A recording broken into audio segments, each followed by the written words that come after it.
Bienvenue sur le podcast de Transition Urbaine. Transition Urbaine, c'est une association sans but lucratif dédiée à l'accélération des transitions écologiques, sociales et démocratiques de la fabrique de la ville. Rencontre après rencontre, nous partageons les apprentissages de celles et ceux qui font déjà la ville autrement. Je suis Sylvain Grisot, urbaniste et président de Transition Urbaine. Nous sommes à Nantes, en public, dans les locaux de la librairie La Vie devant soi, que nous remercions chaleureusement pour son accueil. Alors aujourd'hui, nous allons regarder la ville depuis le trottoir. Objet quotidien, aussi omniprésent que discret, ce n'est pas un sujet d'attention et encore moins de débat. Et pourtant, dans les transitions urbaines à mener, le trottoir est un révélateur des bouleversements en cours. C'est aussi un territoire convoité et peut-être le lieu où peut s'inventer la suite. Pour en parler, j'ai le plaisir de recevoir Isabelle Barraud-Serfati, économiste urbaniste, fondatrice d'Ibicity, une agence de conseil en économie urbaine, professeure affiliée à l'école urbaine de Sciences Po, et puisque ça ne suffisait pas, elle a aussi été nominée au Grand Prix de l'urbanisme en 2024. Elle est aussi et surtout l'autrice de Trottoir, une approche économique, historique et flâneuse, un ouvrage récemment édité par les éditions Apogée dans la magnifique collection Transition urbaine. Une ville en pleine expansion. Les transitions à mener s'accumulent, l'énergie, l'agriculture, les mobilités. Monsieur l'administrateur délégué, vous êtes chargé de l'attribution et de la répartition des logements. Comment la situation se présente-t-elle ?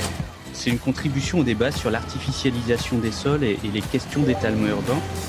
On a privilégié la machine, la matière et l'énergie par rapport à l'être humain. C'est pour ça qu'on ne recycle pas bien les téléphones. And perhaps the defining trend of the 21st century is population growth. On a une responsabilité sur l'épuisement des ressources et une responsabilité sur la perte de biodiversité. Chaque échec va permettre la prochaine fois de faire mieux et chaque échec est autant instructif qu'un succès. Des projets d'urbanisme qui sont indispensables du fait d'une circulation toujours plus intense. Ce plan est un plan que le public nantais peut venir voir. Il s'agit du plan de sauvegarde de Nantes. Si on est une grande part du problème, on est forcément une grande part de la solution. On va peut-être couler moins de béton et miser plus sur l'intelligence et finalement changer de matière grise.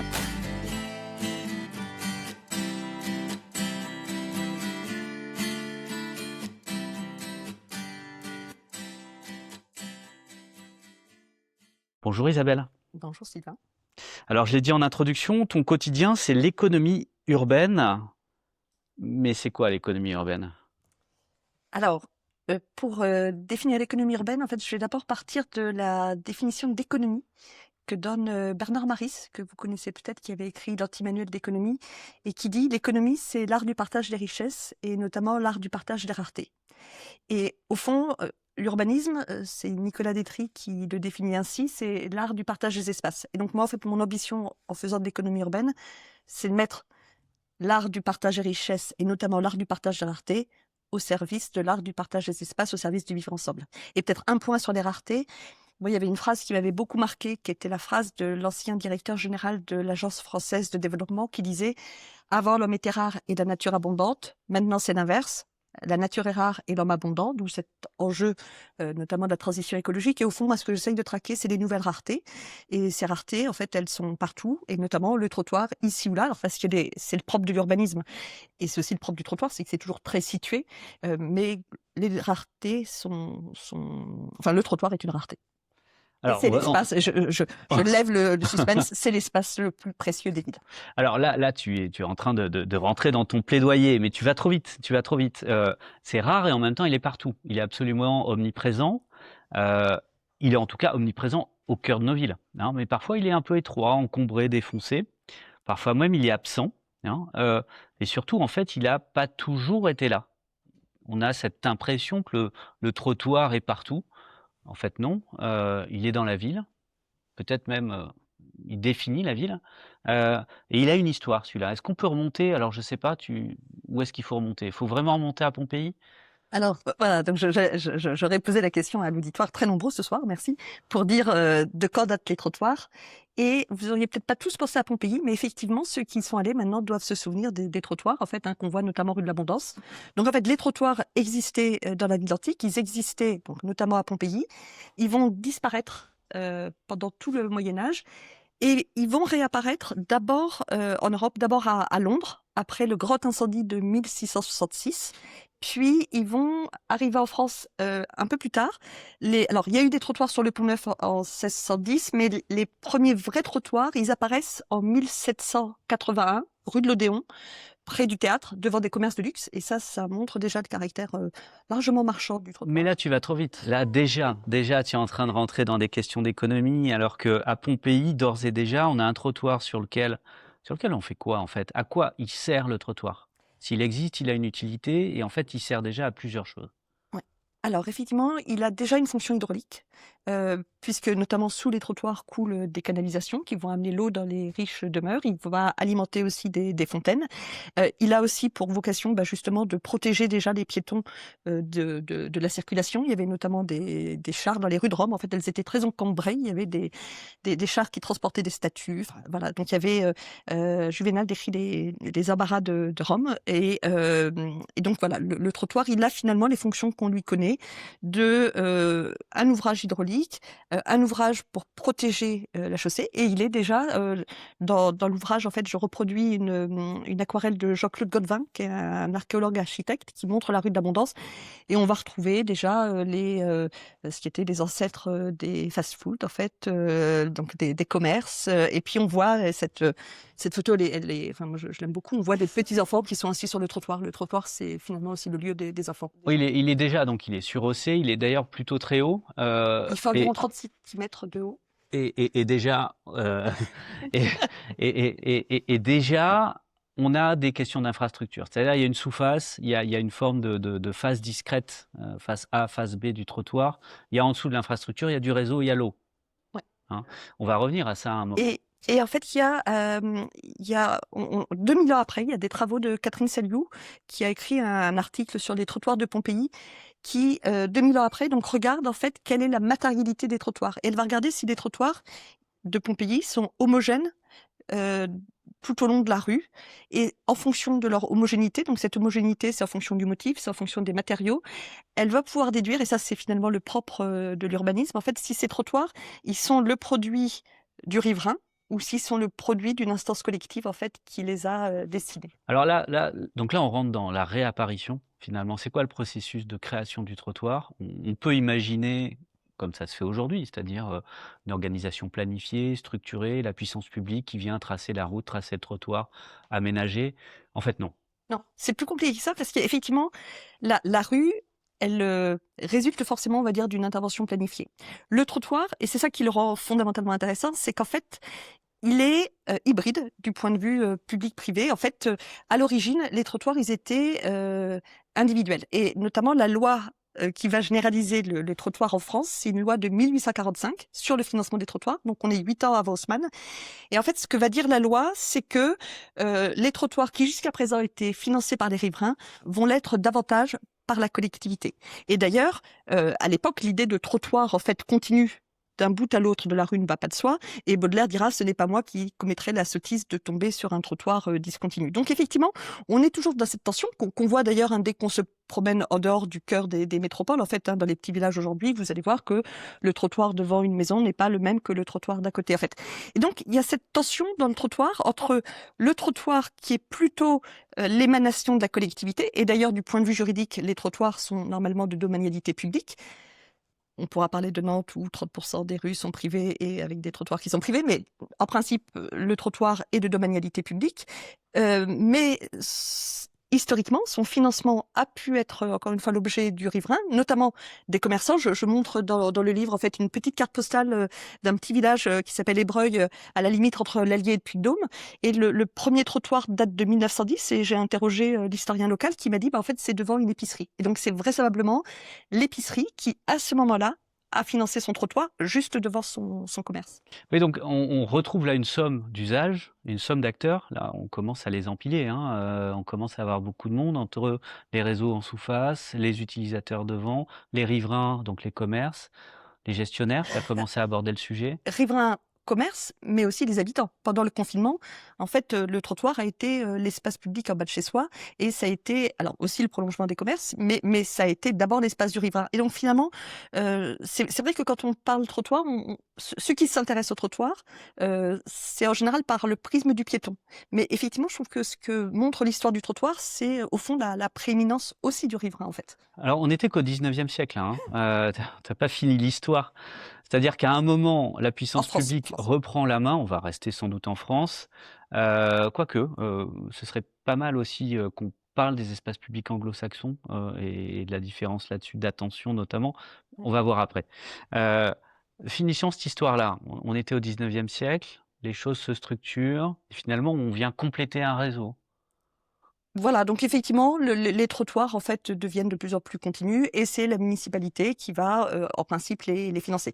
Se pose ensuite la question de l'entretien des trottoirs. Donc là aussi, il va y avoir deux versions. De plus en plus, en fait, ce sont les collectivités qui vont assurer l'entretien des trottoirs, mais parfois les habitants peuvent avoir des obligations de déblaiement de la neige ou de nettoiement. Donc là aussi, on va avoir des choses qui vont petit à petit évoluer, avec aujourd'hui une forme de réappropriation des trottoirs autour notamment du végétal, puisque on va avoir des initiatives souvent portées par des habitants pour végétaliser les rues et planter un plan d'arbres, j'allais dire, de plantes en bas de chez soi. Et de plus en plus, c'est d'ailleurs les municipalités maintenant qui font ça, en prévoyant d'emblée les trous dans lesquels vont pouvoir... On va revenir là-dessus, c'est-à-dire en quoi est-ce que on a une actualité et on a des bouleversements dont on voit en fait un certain nombre de représentations de signes aujourd'hui sur le trottoir.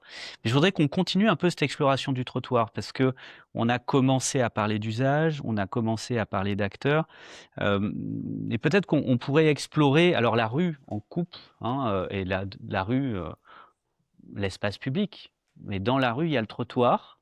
C'est qu'une partie de l'espace public, et on a finalement dans la rue urbaine, comme ici, hein, une façade d'immeuble avec des riverains, des habitants dans les étages, un commerce au rez-de-chaussée, le trottoir, la chaussée, le trottoir et l'immeuble d'en face. On va avoir l'intérieur, l'extérieur, le bâti, le non bâti, et le non bâti extérieur est public et le bâti intérieur est privé. Voilà. Là-dessus, tout va bien. En principe, modulo le fait, et ça c'est François Hacher qui le disait dans Métapolis, que finalement, au fil des années, on va voir en fait des évolutions de ce qui relève du domestique et de ce qui relève du public. Et on le voit notamment avec un exemple qui est celui de la cuisine. Historiquement, les cuisines en fait se faisaient dans les fours banaux. Puis à partir de la fin du 19e, elles vont arriver avec l'eau et le gaz à tous les étages dans les domiciles. Et aujourd'hui, vous avez des promoteurs new-yorkais qui vont décider, je prends cet exemple-là parce qu'il avait été documenté, mais on l'a ailleurs, Ouais. des promoteurs new-yorkais qui vont décider de faire des appartements sans cuisine, puisque 3 mètres carrés à 20 000 $, ça représente une économie substantielle. Et aujourd'hui, ce qu'on voit aussi, c'est le fait, par exemple, que les poubelles, en fait, notamment les poubelles de biodéchets, vont quitter le domicile pour aller sur le trottoir. Et donc, en fait, le trottoir, il est cet entre-deux qui vient finalement... Oh, mais il y a aussi- d'autres entre-deux, parce qu'il y a d'autres coupes quand même qu'on va aborder avant ces transformations-là. Non, moi je voulais... Là, on était sur la version simple. Je veux qu'on en explore d'autres, qu'on arrive à dire qui est où et qui fait quoi. Hein, parce que on a ça dans la rue urbaine, mais si je vais dans le périurbain, j'ai la maison, le jardin, le portail. Le jardin, déjà, c'est un extérieur privé, alors que tous les extérieurs étaient publics. Mais devant le portail, il y a quoi? Il y a le trottoir. Alors, il n'y a pas toujours des trottoirs. Il n'y a pas toujours de trottoir, et souvent, il y a une bagnole garée devant le portail, d'ailleurs. Voilà. Alors ça, donc effectivement, c'est là où le trottoir, une définition que je pourrais proposer de la ville, c'est là où il y a des trottoirs. Alors c'est évidemment un peu plus complexe que ça. Dans l'urbanisme sur dalle, en principe, il n'y a pas de trottoir. Moi, je cite beaucoup. En fait, j'ai fait un repérage du mot trottoir chez Annie Ernaux. Alors évidemment, dans tous les livres qui se passent à Cergy-Pontoise, il y a quasiment pas de trottoir. Les trottoirs, ils sont à Yvetot, ou ils sont quand elle est à Paris, en fait. Mais donc le trottoir, il définit la ville, sauf dans l'urbanisme sur dalle, principalement. Et après, voilà. Et donc, effectivement, dans les villages, il va y avoir éventuellement des bouts de trottoir, mais dans la pure campagne, il n'y a pas de trottoir. Voilà, mais on va avoir là, d'ores et déjà, une forme de flou sur qui fait quoi, qui utilise quoi. C'est-à-dire, le bout de trottoir devant chez moi, devant mon portail, c'est ma place de parking. Une forme d'appropriation, même si on est bel et bien sur une propriété publique. Mais attends, c'est pas fini. Parce que là, c'était Mais d'ailleurs, il y a simple. quelqu'un aussi qui m'a amené un architecte, en fait, qui justement regardait le trottoir. En fait, il y a deux manières de regarder le trottoir. En fait, il y a soit on le regarde en longueur, Ouais. soit on le regarde en largeur. Et en tant qu'architecte, en fait, il regardait plutôt le trottoir depuis la largeur, en fait. Et il m'avait amené à m'interroger sur comment finissent les trottoirs. Et donc ça, c'est un exercice assez amusant, en fait, de regarder dans une rue donnée comment naît un trottoir et comment il disparaît. Ça, c'est beau. Restons en coupe. Et là, je voudrais qu'on essaie d'aller au bout des choses. On a un immeuble, c'est une copropriété. On descend de l'immeuble, on sort dans un espace piéton, fréquenté par des piétons, qui est un espace lui-même qui dessert d'autres copropriétés. Cet espace-là, qui est une forme de cœur d'îlot, est aussi traversé par des piétons, des riverains. Cet espace-là, c'est en fait le toit, la surface d'un parking souterrain. En fait, on est sur le territoire d'une association syndicale libre. Hein, un espace qui est géré par la collectivité, qui est fréquenté par des piétons. On est sur le toit d'une copropriété avec des divisions en volume. Bref, on arrive sur des espaces compliqués sur lesquels on a une multiplication d'acteurs. On ne sait plus très bien qui appartient à quoi et surtout qui fait quoi. Comment on se repère là-dedans? On est où? Alors là, tu choisis les cas les plus compliqués, mais c'est vrai que lorsqu'on se promène, ne serait-ce que par exemple sur l'île de Nantes, il y a un certain nombre alors qu'on peut appeler d'espaces privés ouverts au public, ou que une étude notariale, l'étude Chevreux, appelle plutôt des espaces public laissé au privé, en fait. Et là, ça pose la question, effectivement, et ça rejoint aussi le livre qui avait été écrit par Jacques Lucan, Où va la ville aujourd'hui, qui avait été écrit en 2010 de mémoire. Et l'idée, c'est de dire, en fait, finalement, et ça a été d'ailleurs un peu un des points de départ de l'écriture de ce livre, en fait, c'est que finalement, les collectivités locales, pour faire des économies de coûts de fabrication et de coûts de gestion, ont tendance à vouloir transférer. Alors là, on parle peut-être un peu moins, enfin encore que un peu moins des trottoirs des rues d'hypercentre, encore que voilà, on n'est pas très loin non plus. Et donc l'idée, c'est de dire en fait la collectivité, pour des raisons financières, un peu de courte vue, va avoir tendance en fait à confier la réalisation du trottoir à un promoteur, mais le promoteur, lui, il a vocation à disparaître une fois que le bâtiment a été réalisé. Et donc, ce trottoir va devenir la propriété de l'ensemble des copropriétaires qui peuvent être unis soit en copropriété, et ça, c'est un régime juridique très clair, soit dans ce qu'on appelle des associations syndicales libres. Et là, c'est des formes de collectifs qui sont laissés à la liberté contractuelle des parties, et potentiellement il y a des vrais bombes à retardement en fait sur des ensembles immobiliers avec des trottoirs et des espaces ouverts qui appartiennent à l'ensemble des propriétaires. Et demain, la question c'est qui va les gérer, surtout lorsqu'on est sur effectivement des imbrications complexes. Qui va les gérer, qui va les entretenir, qui va faire les gros entretiens, etc. En fait, on a eu la même chose sur les copropriétés en difficulté, et on va dire c'est un peu la même chose qui risque de se passer sur ces espaces publics laissés au privé. On peut aller plus loin, hein. On a aussi des rues publiques traversées avec des commerces de part et d'autre, des gens qui habitent à l'étage et en fait un vigile privé à l'entrée à chaque entrée de la rue.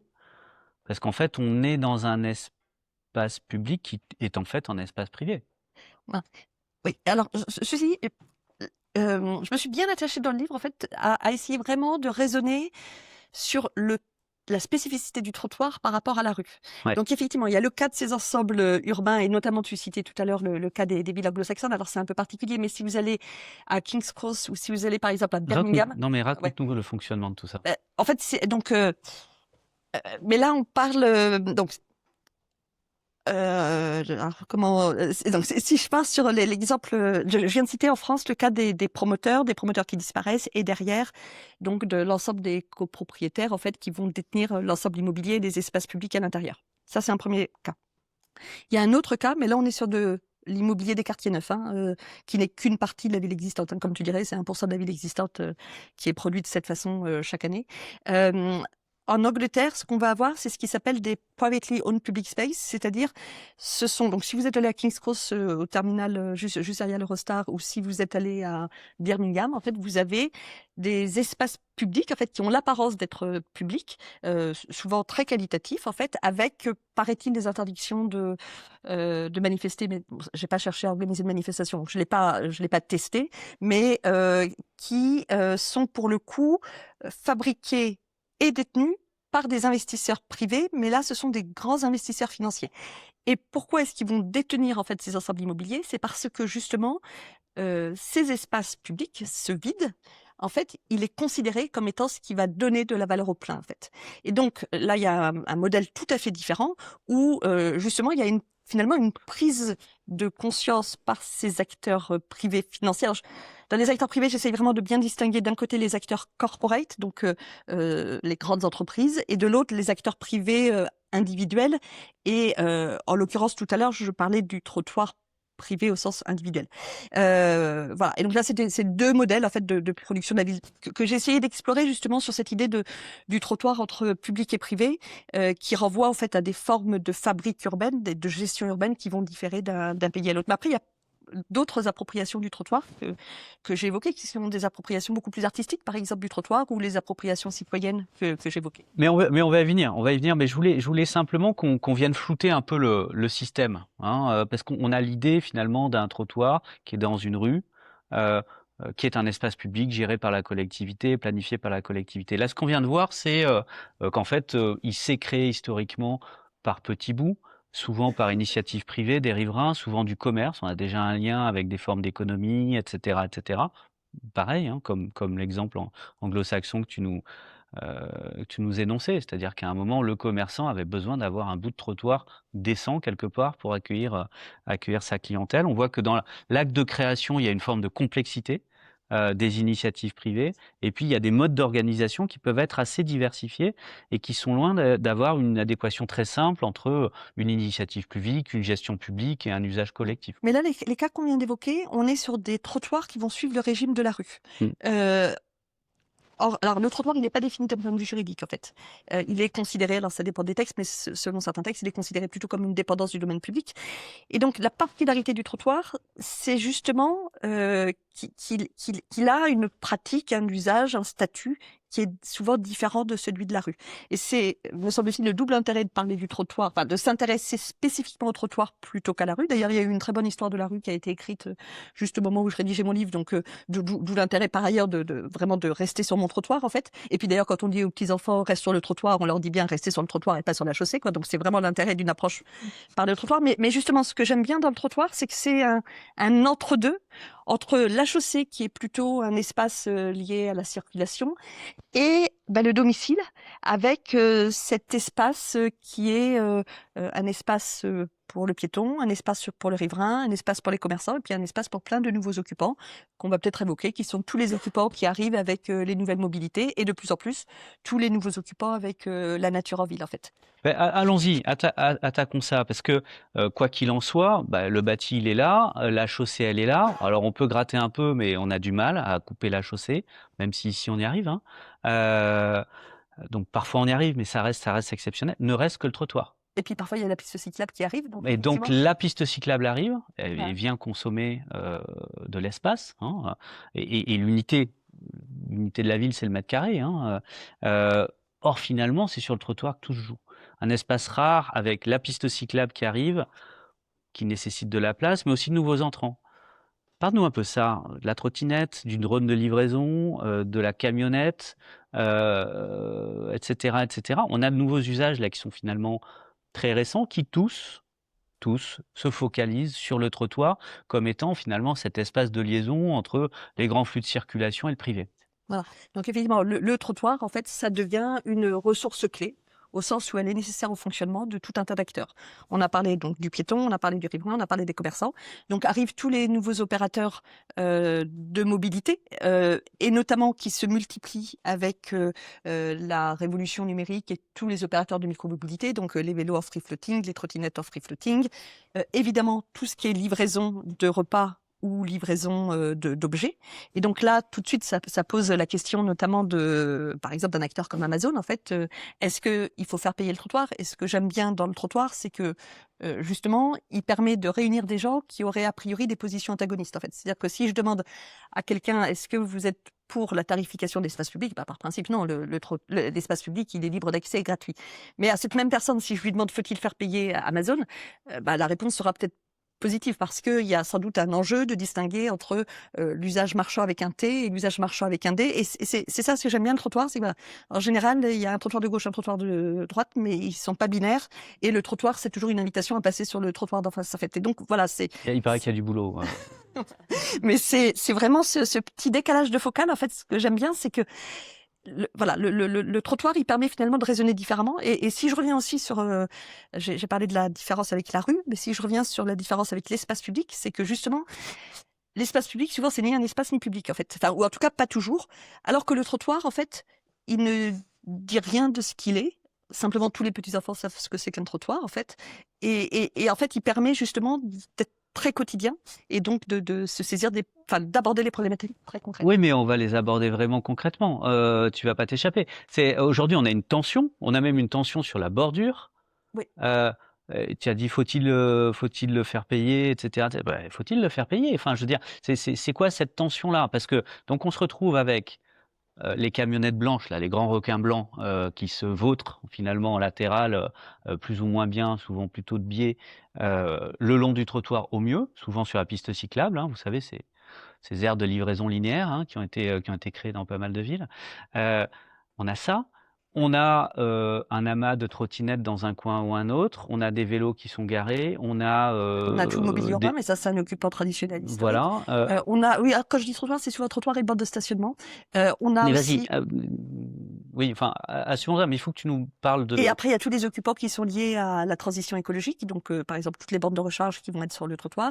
Et puis, de plus en plus, tout ce qui est lié à la nature en ville, avec le végétal en ville, avec les arbres, les strates végétales basses, et aussi tout ce qui va relever de l'adaptation des villes au réchauffement climatique, avec les bancs, les fontaines rafraîchissantes, les brumisateurs, demain les repousseurs à insectes, enfin je dis demain qui existent déjà. Et donc c'est vrai que ce qu'on voit, c'est qu'on a une multiplicité des occupations du trottoir sur un espace qui est en quantité limitée. Et donc, on arrive à ces batailles du trottoir. En fait, c'est le titre que tu avais repris. Alors, c'est vrai que ce terme-là, je l'utilisais beaucoup au début. Maintenant, comme on est quand même dans un monde un peu belliqueux, je me dis, il faut peut-être pas rajouter des batailles aux batailles. Mais néanmoins, ce que ça décrivait, c'est que, ce qui était assez frappant, c'est que chaque année, on avait à un moment donné la bataille des vélos off-free floating, en fait.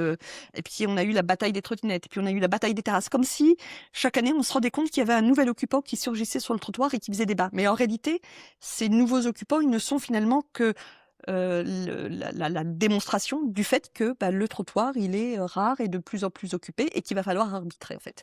Et cet arbitrage, il est politique et situé au sens où c'est à chacun, notamment aux élus, aux habitants, de décider quel est le bon arbitrage à faire. Pour le coup, moi, je ne me prononcerai pas là-dessus. Le rôle que je me donne, en fait, c'est d'essayer d'interpeller sur le fait que ce trottoir, souvent déconsidéré, que personne ne regarde, c'est l'espace le plus précieux des villes et que il faut prendre conscience de sa valeur, de sa rareté, pour ensuite faire les choix qui sont Enfin, nécessaires. quand même, tu prends position dans le bouquin, c'est-à-dire, tu nous dis c'est à la fois un espace rare et c'est un espace dont personne s'occupe.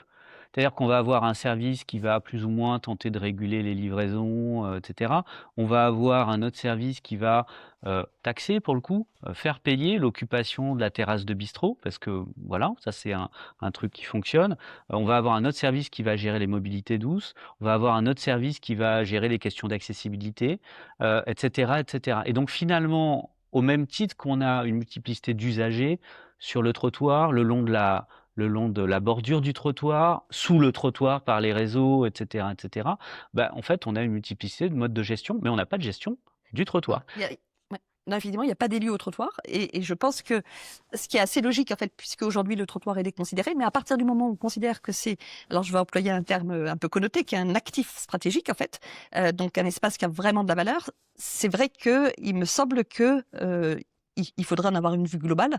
Et donc, ça suppose en fait que ce trottoir, sa gestion, sa fabrique, son entretien, sa tarification, ses usages ne soient pas éclatés entre plein d'acteurs au sein de la collectivité. Et quand je dis au sein de la collectivité, c'est à la fois entre des services au sein d'une commune, mais ça se double en plus de ça, entre les plus en plus entre communes et intercommunalité en fait. Et donc aujourd'hui, il y a des vrais défis sur la gestion des espaces publics, à la fois la fabrique et la gestion des espaces publics, avec finalement un éclatement ou une non prise en considération des enjeux en fait. Et ça me paraît reconnaître toute la valeur du trottoir, c'est aussi justement se dire il faut le traiter comme à nouveau quelque chose qui est précieux, et donc de manière dédiée. Est-ce Et politique. qu'on peut chercher non pas la solution, mais finalement une formulation du problème, toujours aux États-Unis, hein, avec l'idée du curb management, avec la question de la donnée, etc., etc.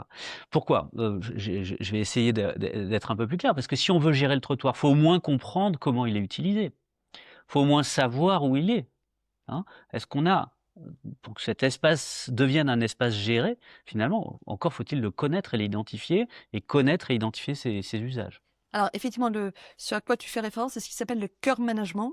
Alors, qui s'est fortement développé aux États-Unis et au Canada à la fin des années, on va dire 2018, 2019, 2020 et depuis, qui est pas du tout venu en France. Alors, une de mes explications, c'est peut-être la physionomie différente des rues françaises. Peut-être que c'est d'autres raisons. En tout cas, d'ailleurs, ça avait été une des raisons aussi pour lesquelles j'ai commencé à travailler sur le trottoir. C'est parce que, je fais une incise, mais en fait, j'ai commencé à travailler dessus en 2018 et d'ailleurs, j'en profite aussi pour dire quand même que je te remercie parce que c'est au bout de 4 ans de travail sur le trottoir que Sylvain m'a dit mais il faudrait écrire un livre là-dessus. et donc, le point de départ, en fait, c'était quand même les chiffonniers de Paris. Peut-être que vous avez lu d'Antoine Compagnon sur la métaphore du poète, tu m'as donné ta boue et j'en ai fait de l'or. Voilà. Et donc, en lisant les chiffonniers de Paris, je découvre que justement les trottoirs existe à Pompéi, mais se généralise au 19e siècle. Et puis, dans le même temps, il y avait au Canada, à Toronto, ce projet en fait on avait appelé la ville Google en fait, où Google, enfin Alphabet, la maison mère de Google, développait un projet de ville. Et ça avait suscité un tollé. Mais ce qui est intéressant, c'est que le nom de la filiale en fait qui développait ce projet s'appelait Sidewalk Labs, les laboratoires du trottoir en fait. Et donc tout d'un coup, c'était une invitation à se dire mais est-ce que finalement le trottoir qui a été le symbole de la ville des infrastructures, qui s'est généralisé au milieu du 19e siècle, en même temps que des grands réseaux urbains, est-ce qu'il ne devient pas le symbole de la vie des plateformes? Et donc, pour revenir à la question du curb management, alors le curb, voilà. Le curb, il y a 2 définitions. C'est soit vraiment la ligne en fait qui va séparer le trottoir de la chaussée, notamment la bande de stationnement, soit la borde qui va englober une partie du trottoir et une partie de la chaussée.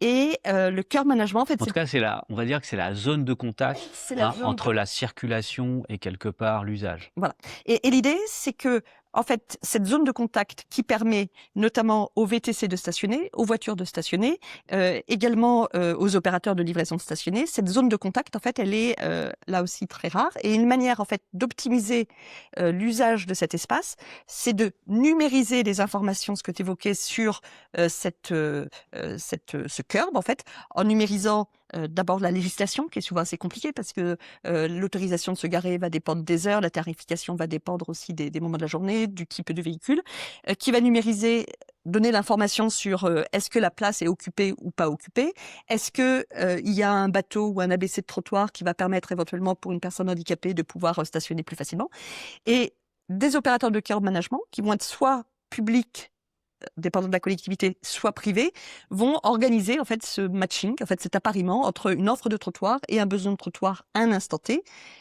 avec l'idée de permettre que justement cette bordure de trottoir puisse être utilisée de manière la plus optimisée. Et donc de répondre en fait à cette rareté du curb. Par un mode de gestion, par la connaissance, mais un mode de gestion libéral, parce que derrière, la question, c'est quelque part aussi d'avoir la possibilité de vendre au plus offrant le droit de... Hein, alors, plus offrant, ou de réguler, etc., etc. Mais il y a bel et bien, à la fois dans la génération de la donnée, le fait de produire la donnée, une question de relation de pouvoir entre le public et le privé, qui est assez décomplexé aux États-Unis, ou en tout cas dans le monde anglo-saxon, et qu'on retrouve pas ou peu en France. Non, mais qui pose quand même un vrai sujet, qui est la question de... Je parlais tout à l'heure de l'accès à l'espace public. L'espace public est normalement d'accès libre à tous, mais en réalité, cet accès à l'espace public passe de plus en plus par l'accès à l'information sur l'espace public. Vous êtes peut-être venu ici, hormis les habitudes de la librairie, en regardant sur Google Maps, en fait, comment vous rendre. En tout cas, moi, c'est ce que j'ai fait. Et donc, ce qu'on voit bien, c'est qu'aujourd'hui, cet accès à l'espace public passe de plus en plus par un accès à l'information qui est de plus en plus opéré par des opérateurs numériques globaux, et ça pose la question, j'ai publié un petit article dans la revue Futurip sur le modèle économique de Google Maps. En fait, ça, ce qu'on voit, c'est que de plus en plus, ce n'est pas le nord qui oriente la carte, mais c'est le modèle économique, avec une question majeure qui est de dire la carte a toujours été un instrument de pouvoir. Qu'est-ce qui se passe lorsque aujourd'hui, ce pouvoir échappe aux collectivités. Et il me semble, tu abordes la question des données, là, sur la question du trottoir, parce que je pense que ça renvoie à un problème plus général, qui est de se dire comment, justement, les collectivités locales prennent en charge cette maîtrise de la cartographie. Alors, il y a différentes tentatives, notamment l'IGN a beaucoup investi le sujet, il y a notamment OpenStreetMap, mais juste vous dire aussi quand même quelques exemples, en fait, pour vous montrer aussi les débats que ça pose. Il y avait en 2015 à San Francisco, il y avait un opérateur qui s'appelait Monkey Parking, et en fait, ce qu'il proposait, c'était de mettre aux enchères le fait que vous alliez quitter votre place de stationnement. Donc, vous étiez garé, vous allez quitter votre place de stationnement, tout de suite, quelqu'un voulait la récupérer, donc vous mettiez aux enchères l'information. Et donc, la ville de San Francisco, en fait, avait attaqué en disant, mais vous monétisez, vous marchandisez l'espace public, et la société avait répondu en disant, bah non, en fait, on vend de l'information sur l'espace public. Donc, finalement, elle avait été déboutée, et finalement, ce qu'elle a commercialisé, c'était justement l'espace public qui se trouve, enfin la place de stationnement qui se trouve devant les garages des maisons, en considérant que cet espace, en fait, qui fait 10 mètres carrés, il est en fait inoccupé pendant 99% de la journée, et donc les 99% où il est inoccupé, il a une valeur. Voilà, donc vous pouvez louer devant votre garage, et il faut juste que ce soit libre les 5 minutes où il faut rentrer ou il faut sortir. Il y a quand même du génie dans un certain nombre de business models. Par contre, ce que ça illustre aussi, c'est que en Californie, face à des opérateurs qui, par ailleurs, sont dans bien des cas californiens, on a des collectivités locales qui se sont positionnées, qui ont repris en main aussi la question de la donnée, la maîtrise de la donnée comme étant vraiment un élément de pouvoir, un élément de domanialité important, avec des conflits extrêmement vifs autour de l'occupation d'espaces publics, autour des Uber et VTC, etc., mais aussi autour des opérateurs de trottinettes ou autres. En tout cas, des collectivités qui se sont appropriées cette question, là où la question est quand même assez passive en France. Ouais. Et là, je discutais avec quelqu'un qui travaillait dans une autre métropole, en fait, et qui disait, mais justement, il faut absolument qualifier l'espace public, en fait, et avoir une gestion patrimoniale de l'espace public, comme on a une gestion patrimoniale finalement des bâtiments, et ça devient de plus en plus nécessaire à l'heure où justement on assiste. Enfin, moi, je suis frappée. En fait, j'ai commencé là, donc ça c'est la deuxième édition. La première édition était sortie en 2023. L'accélération en fait de la débitumisation, renaturation des trottoirs, elle a été extrêmement rapide. Et donc voilà, il y a tout un enjeu aujourd'hui sur la transformation de ces espaces publics qui sont de plus en plus verts et bleus, donc à la fois végétalisés, verdis et en même temps de plus en plus hybridés avec le grand cycle de l'eau. Et là, il y a des vrais enjeux justement de gestion avec une forte méconnaissance aujourd'hui des collectivités sur ce patrimoine de l'espace public. Alors des enjeux de gestion, des enjeux d'investissement aussi. Je veux bien sur les questions climatiques et ces enjeux justement d'adaptation de l'espace public et donc singulièrement du trottoir qui nous intéresse ce soir. Tu abordes un peu deux sujets qui sont des sujets différents mais qui les deux se positionnent finalement dans les bouleversements climatiques. D'un côté la neige. Alors en Amérique du Nord, on va aller au Canada, etc. Donc il fait froid et il fait plus aussi froid qu'avant. On a un changement de régime climatique aussi au Canada, avec notamment des cycles de gel-dégel de plus en plus rapides. Donc oui, on a de la neige, mais il faut déneiger plus rapidement. Et les cycles de gel-dégel, c'est de la dilatation, c'est de la dégradation de la voirie, du parking, c'est des enjeux de gestion notamment. Commençons par la neige. Oui, alors effectivement, j'étais allée au Québec, à Montréal, il y a 2 ans, il y a 2 hivers, en fait, donc février-mars 2024, et c'était pour faire une conférence, pour donner une conférence notamment sur Sous la neige, le trottoir, en fait, et c'était le deuxième hiver, pardon, le plus chaud depuis qu'on mesurait les températures au Canada depuis 1871. Et paradoxalement, eh bien, le moins de neige faisait que les coûts du déneigement augmentaient. Or, les collectivités locales québécoises ont des finances extrêmement contraintes et par ailleurs, la particularité du déneigement à Montréal est double. D'une part, il est effectué par la collectivité locale. Si vous regardez, en fait, peut-être que vous avez vu cet hiver, si vous comparez par exemple des photos sur Instagram de trottoirs à Montréal et de trottoirs à New York, vous verrez tout de suite la différence. À New York, le trottoir est déneigé par le riverain, ce qui fait que le trottoir devant une maison va être déneigé différemment du trottoir de la maison d'à côté. Alors qu'à Montréal, parce que le centre-ville est très dense et que la neige n'a pas le temps de fondre sur place, elle est déplacée. Donc le déneigement en fait des trottoirs à Montréal et dans les municipalités québécoises, il est municipal. Donc on retrouve là vraiment moi ce débat qui pour moi, est au cœur de l'urbanisme. Qu'est-ce qui relève du collectif versus qu'est-ce qui relève de l'individuel, en fait. Donc voilà. Donc le déneigement est municipal, les coûts de déneigement augmentent et les finances municipales sont tendues. Et donc, en fait, ce à quoi on a assisté, c'est une forme de politisation du déneigement avec cette question qui est faut-il déneiger telle rue plutôt que telle autre? Faut-il déneiger la piste cyclable plutôt que le trottoir, plutôt que la chaussée? Avec en plus de ça, le fait que le déneigement rend très visible les choix qui sont faits. Faut-il finalement plutôt fermer des écoles, ce qui s'est passé en disant on va éviter de déneiger, on va laisser les enfants chez eux? Et au fond, ces questions-là, ce qu'elles montrent, c'est que l'offre de services, des services publics locaux, en fait, elle n'est pas intangible et elle doit évoluer. Et moi, ce que je trouvais très intéressant avec le cas du déneigement à Montréal, c'est que justement, ça oblige en fait à avoir une approche un peu plus prospective, de se dire comment on repense ce que doit faire une collectivité locale demain et comment aussi cette ligne de partage entre ce qui relève de la collectivité versus ce qui relève de l'individu. On avait pris l'exemple tout à l'heure des cuisines et comment ça évolue dans le temps. Voilà, est-ce que demain, ça va évoluer dans le temps? Alors, sur cette question de la gestion, justement, et en ouverture, à l'image de la neige, on va avoir le végétal. Tu commençais à l'aborder. Plus de végétal dans la rue, c'est de l'investissement, c'est un problème de place, c'est des choix à faire. Mais le vivant est vivant. Donc, contrairement à un parking ou un tarmac de macadam, faut le gérer, faut l'entretenir. Et on voit bien qu'on ne va pas pouvoir avoir des équipes municipales qui gèrent tout ça. Comment est-ce qu'on peut, quelles sont les pistes de réinterrogation finalement du rôle de chacun, à la fois peut-être pour planter au pied des arbres en face de chez soi, mais aussi pour entretenir, pour arroser, pour nettoyer, etc. C'est quoi la traduction du nettoyer devant sa porte du milieu du 21e siècle, quand il y aura devant sa porte beaucoup de végétal, parce que quelque part, ce sera une infrastructure de résilience collective dont on aura individuellement besoin et collectivement vraiment besoin? Alors, en fait, j'ai pas la réponse parce que la réponse la plus simple, ça serait de dire ce sont les habitants qui vont le prendre en charge, en fait. Ce qu'on voit, c'est que, manifestement, les retours d'expérience, c'est que quand même, si c'est pas pris en charge d'une manière un peu collective, ça ne marche pas forcément, ou ça marchera ici ou là, mais pas forcément de manière générale.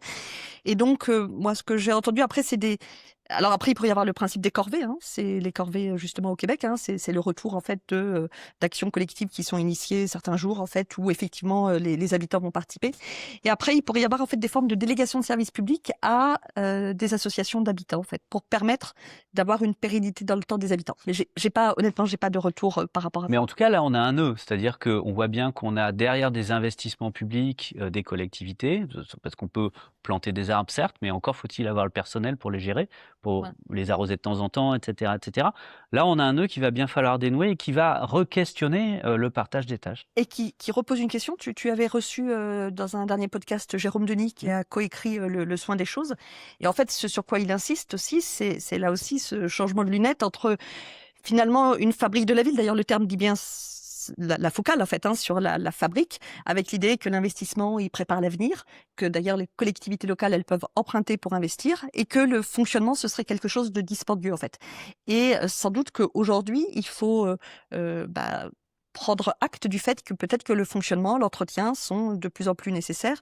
Mais effectivement, la question qu'on peut se poser, c'est à la manière du cheval blanc d'Henri IV, c'est de quelle couleur sera la ville verte de demain, en fait. C'est-à-dire que si jamais l'entretien n'est pas assuré, le risque, c'est que tous les efforts de végétalisation, et là on commence moi je commence à l'entendre, en fait, ce retour de bâton, où effectivement les services des collectivités disent à leurs aménageurs, nous, on revient sur des espaces publics classiques parce qu'on ne sait pas entretenir ces espaces publics.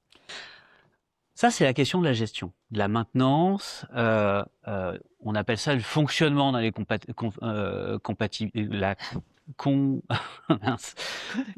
la comptabilité, merci, publique. Et puis, c'est pas bien. Le fonctionnement, c'est pas bien, alors que l'investissement, c'est bien. On voit bien que là, il va bien falloir les deux. D'autant qu'il y a quand même un autre effet aussi, c'est l'accélération des usages de l'espace public et notamment du trottoir en fait, puisque en général là où on joue, on discute, c'est plus sur le trottoir que sur la chaussée. Enfin, en tout cas, c'est conseillé. Et donc, ce qu'on voit bien, c'est qu'il y a de plus en plus en fait, c'est la métropole de Bordeaux qui a défini en fait des espaces publics à vivre. Et je trouve que ce terme-là, il traduit bien ce changement de paradigme majeur que vous connaissez tous, j'en fonce une évidence, mais sur le fait qu'avant la ville était conçue pour et par la voiture et aujourd'hui on est dans autre chose. Et ce autre chose, c'est peut-être justement ces espaces publics et notamment les trottoirs qui sont de plus en plus à vivre, donc avec des sollicitations d'usage de plus en plus forte. Vous avez Jean-Laurent Casselli qui vient de sortir une étude sur la France vue du sol à travers une étude sur les mégots de cigarettes, en fait. Et donc, il y a d'un côté des enjeux de fonctionnement accrus en lien avec ces questions notamment de gestion des nouveaux espaces publics beaucoup plus verts et bleus, mais il y a aussi une pression d'usage avec des dépenses notamment par exemple de propreté qui vont être majeures avec certains endroits des brigades de propreté qui doivent passer plusieurs fois par jour. Alors, on s'est égaré quand même à Montréal l'hiver. On va revenir. On va revenir peut-être ici, mais peut-être qu'on peut partir à Bologne ou autre, pour parler d'une autre évolution hein, du climat, qui sont ces coups de chaud. Hein.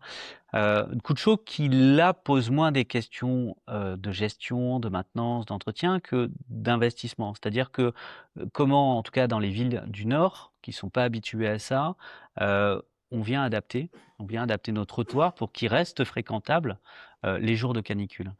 Voilà, donc effectivement, il se trouve donc j'avais écrit cet article sur la neige qui depuis a donné lieu à la nouvelle édition. Si vous avez déjà l'ancienne, vous pouvez racheter la nouvelle puisqu'il y a 2 nouveautés qui sont une promenade sur les trottoirs de Ferrare. Isabelle est économiste. Hein. non, mais c'est pour les livres. Et deuxièmement, justement, une promenade sur les trottoirs de Montréal. Je vous passe le fait qu'il y a peut-être eu des trottoirs en 1492 à Ferrare avant ceux de Londres. On va passer ça, si tu veux bien. Voilà. Et donc, du coup, sur Londres, voilà, il se trouve que Futurib, qui est une association prospective, m'avait demandé du coup de réfléchir à un exemple qui peut-être parlerait plus au lecteur français que le déneigement. Et du coup, l'idée, c'était de travailler sur l'ombre, notamment pour 2 raisons. La première, c'est parce que moi, il y avait un article qui m'avait beaucoup interpellé de Leslie Oko, qui est une architecte écossaise ghanéenne, qui avait écrit il y a quelques années dans une revue d'architecture un article qui s'appelait L'ombre est une ressource publique. Et puis, par ailleurs, peut-être que certains d'entre vous sont allés à la Biennale d'architecture à Venise de cette année, qui était sur Faire avec, et le pavillon qui a reçu le pavillon d'or des pavillons de la Biennale, c'est le pavillon de Bahreïn, qui a présenté des communs thermiques, en fait, et qui invitait, en fait, à considérer que finalement, l'ombre devient une nouvelle ressource rare. Et alors là, on est typiquement sur ces inversions de valeurs. On parlait tout à l'heure des commerces sur le trottoir. Il se trouve que la Cour des comptes, en janvier 2025, a publié un rapport sur les terrasses à Paris, en actant le fait que il fallait bien, il y avait un principe de non-gratuité des terrasses, non-gratuité de l'occupation de l'espace public, et que justement, il fallait peut-être tenir compte de l'ensoleillement. Et vous avez dans ce rapport de la Cour des comptes, en fait, des statistiques qui indiquent combien les terrasses profitent de l'ensoleillement. Sauf que demain, eh bien, c'est peut-être l'ombre qui aura plus de valeur que oui, parce qu'aujourd'hui, c'est les côtés sud sur lesquels on retrouve les terrasses, hein, les côtés au soleil plus exactement. Demain, ce sera peut-être un problème. Voilà. Et alors, c'est David Mangin qui disait, en fait, bon, le soleil vaudra toujours plus que l'ombre parce qu'on peut fabriquer l'ombre alors qu'on ne peut pas fabriquer le soleil. Néanmoins, quand vous regardez, en fait, cette question de la valeur économique de l'ombre, en fait, elle est étudiée depuis très longtemps dans beaucoup de secteurs, notamment dans le secteur de l'agriculture. Et je vous renvoie à une très belle illustration d'un parasol pour vaches, en fait, qui est édité par Produits laitiers Magazine, en fait. Et ce qui se passe, c'est que, bah, justement, le stress thermique des vaches, c'est très important avec un double effet. Enfin, j'ai échangé avec le rédacteur en chef de Produits laitiers Magazine, en fait, justement sur le fait que ça... Je vais avoir du mal à atterrir, parce que vous imaginez la transition derrière. C'est vraiment pour dire qu'en fait, il y a un vrai sujet sur la valeur de l'ombre, en fait, parce que des vaches qui sont pas à l'ombre, en fait, elles produisent moins de lait, et par ailleurs, elles ont des problèmes de métabolisme qui a des effets sur les pieds. Et donc, tout ça pour dire que demain, c'est peut-être l'ombre qui vaudra plus cher que le soleil. Alors, l'ombre, c'est plus compliqué. C'est compliqué parce que c'est toujours à un instant T. En fait, c'est très ambivalent, l'ombre. Mais, et par rapport au déneigement, c'est plus compliqué aussi parce que c'est une infrastructure, en fait. C'est-à-dire qu'en fait, finalement, si je raisonne en termes de chaîne de valeur, le déneigement ou l'entretien, ça n'est qu'une étape, ça n'est qu'un service. L'ombre, il y a déjà en amont comment est conçue la ville, en fait. Donc, il y a évidemment toute l'architecture traditionnelle des villes du Sud, en fait, ou ce qu'on va appeler aujourd'hui l'architecture bioclimatique. Et puis, il va y avoir après tous les équipements d'ombrage. Et puis, il va y avoir l'entretien de l'ombre. Et puis, il va y avoir les usages, en fait. Et tout ça pour dire, le trottoir, effectivement, il est de ce point de vue-là aussi très intéressant. Et tu viens de citer Bologne. Bologne, en Italie, je ne sais pas si certains d'entre vous y sont allés, mais c'est une ville qui est assez étonnante. Vous avez un écrivain qui a dit Bologne, c'est une ville qu'on pourrait parcourir après sa mort, en fait. Mais il y a 62 km de portiques. Les portiques, en fait, c'est des trottoirs couverts, en fait. Ils existaient déjà dans l'Antiquité romaine, hein, et ils ont l'avantage de protéger du chaud et du froid, et notamment du soleil. Et là, c'est vrai que ça invite à se demander comment est-ce qu'on va financer l'ombre demain. Et d'abord, on pourrait se dire que l'ombre demain au XXIe siècle est ce que l'eau a été au XIXe. Et donc, à un moment donné, quand les pouvoirs publics se sont rendus compte qu'il était nécessaire d'avoir de l'eau en abondance pour répondre à des raisons, notamment de salubrité publique, d'hygiène, il y avait l'épidémie de choléra en 1832, a été érigé en fait un service public de l'eau. De la même manière, il pourrait y avoir un service public de l'ombre peut-être demain. Et alors, une autre manière aussi, c'est de se dire comment financer ce service. Et est-ce que demain, on n'aura pas des équipements d'ombrage, des hauts-vents, qui seront financés façon trottoir, c'est-à-dire avec un financement par les riverains dans un premier temps. C'est ce que font finalement les terrasses des cafés lorsqu'elles installent leur auvent. Et puis peut-être que demain, à la façon de la loi de 1845, peut-être que la métropole de Nantes va dire moi je finance les 2/3 des dépenses de haut-vent pour protéger en fait l'ombre sur les trottoirs et permettre la marchabilité sur les trottoirs. Pour assurer une continuité, et donc quelque part une infrastructure qui redevient donc une infrastructure publique. C'est ça.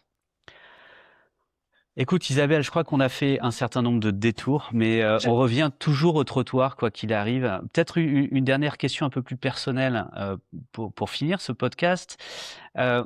Puisqu'on travaille, on a beaucoup échangé sur ces questions de transition. Or, sur ce front-là, on a quand même des mauvaises nouvelles qui se multiplient, sur les fronts écologiques, démocratiques, voire même géopolitiques. C'est quoi ce qui te donne l'énergie d'espérer et d'agir, les petites lumières qui te donnent envie de la suite? D'abord, quand même peut-être, c'est là aussi pour alors d'abord comme une termine incise, pour dire, je vais encore revendre le trottoir. Vraiment, le trottoir m'a rien demandé, mais c'est aussi le lieu de la démocratie, en fait, beaucoup plus que l'espace public. En 1822, en Équateur, les Indiens n'avaient pas le droit de marcher sur le trottoir. En Biélorussie, pendant la Seconde Guerre mondiale, les Juifs n'avaient pas le droit de marcher sur le trottoir. Monsieur Kenner, le personnage de Bertolt Brecht, décide de se révolter lorsque l'officier d'occupation lui demande de descendre du trottoir. Et au fond, le trottoir, c'est la démocratisation du haut du pavé. Le haut du pavé, c'était cette expression qui faisait qu'autrefois les rues étaient très sales, il y avait le ruisseau central, et la politesse voulait que une personne du peuple laisse la place à une personne du dessus. Bon. Donc, pardon, ça c'était sur l'incise démocratie. Et peut-être la raison d'espérer, ça serait Georges Perec, en fait, l'infraordinaire notamment. Parce que moi j'ai essayé d'entrecroiser en fait ce livre, il est un peu personnel. En fait, d'emblée, lorsque tu as suggéré à Apogée de publier ce livre, je lui ai dit en fait moi ce que j'aimerais, c'est qu'il y ait à la fois la moitié Annie Ernaux et la moitié les plateformes numériques, en fait, pour que finalement ce livre permette aux uns et aux autres. Il est courageux, Antoine, d'Apogée. Non, mais c'est de se dire que finalement ceux qui s'intéressent à l'urbanisme aillent sur la littérature, et que ceux qui s'intéressent à la littérature s'intéressent à ce qu'ils regardent pas, en fait. Et donc Georges Perec, en fait, il invite, il dit regarde de tous tes yeux, regarde, en fait. Et puis donc l'infraordinaire, c'est de regarder en fait l'exotique chez soi, en fait, et le trottoir, en fait, dès qu'on le regarde, c'est une invitation à toutes les découvertes, en fait. Donc c'est voilà. Écoute, merci. Bon, cet épisode touche à sa fin.